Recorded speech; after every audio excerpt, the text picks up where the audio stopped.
میرے مشکلوں سے کہہ دو میرا اللہ بہت بڑا ہے۔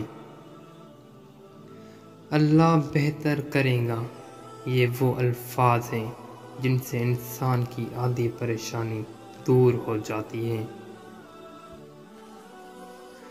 ظالم کو اللہ مہلت ضرور دیتا ہے، لیکن کیا تم نے سنا نہیں، اس کی پکڑ بہت شدید ہے۔ جب تمہارا دل تنگ ہو یا گھبرائے تو علم نشر پڑھ لیا کرو۔ بے شک مشکل کے ساتھ آسانی ہے، اور مشکل دو آسانیوں کے درمیان ہے۔ ایک رب راضی رہے، دنیا تو ویسے بھی کسی کی نہیں۔ نبی کریم صلی اللہ علیہ وسلم نے ارشاد فرمایا، دعا کی برکت سے کوئی نازل ہونے والی مشکل یا مصیبت رد کر دی جاتی ہے۔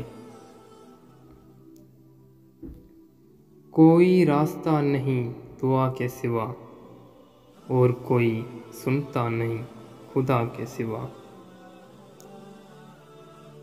انسان جب مکمل ٹوٹ جاتا ہے تب اسے اللہ کے سوا کوئی اچھا نہیں لگتا۔ وہ اللہ ہی تو ہے جو دل کی خاموشی کو بھی سمجھ لیتا ہے۔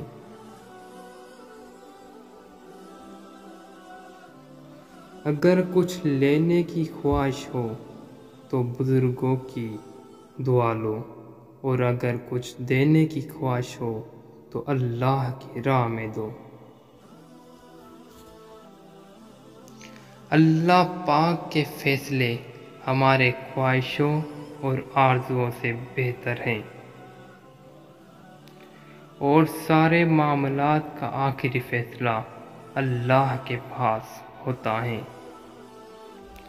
رشک کرتا ہے فلک ایسی زمیں پر جس پہ دو چار گھڑی ذکر خدا ہوتا ہے۔ انسان نے کہا میں تھک چکا ہوں، جواب آیا اللہ کی رحمت سے مایوس نہ ہونا۔ نا امید کبھی نہ ہونا، کیونکہ اللہ کے پاس کچھ بھی ناممکن نہیں۔ وہ دینے والا ہے، جب چاہیں جسے چاہیں جو چاہیں دے دے۔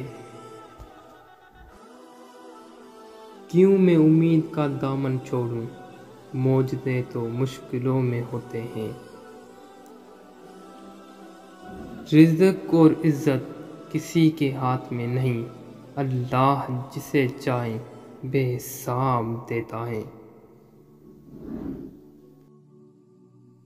کچھ چیزیں، کچھ باتیں اور کچھ راز صرف اللہ اور آپ کے درمیان ہی اچھے لگتے ہیں۔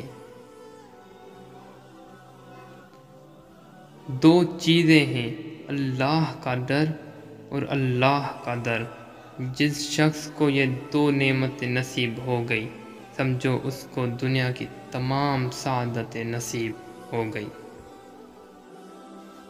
تین نیکیاں جن کو کرنے سے قیامت کے دن عرش کا سایہ نصیب ہوگا: ٹوٹے ہوئے رشتوں کو جوڑنا، دل نہ چاہتے ہوئے بھی معاف کرنا، اور کسی کے گناہ کا پردہ رکھنا۔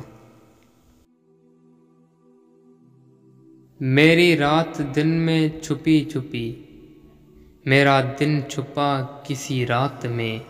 میری زندگی ایک راز ہے، کوئی راز ہے میری بات میں۔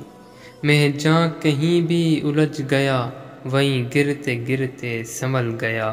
مجھے ٹھوکروں سے پتہ چلا میرا ہاتھ ہے کسی کے ہاتھ میں۔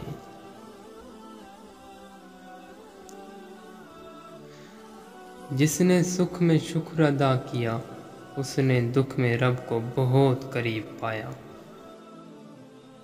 جو کسی کا برا نہیں چاہتے، ان کے ساتھ کوئی برا نہیں کر سکتا، یہ میرے رب کا وعدہ ہے۔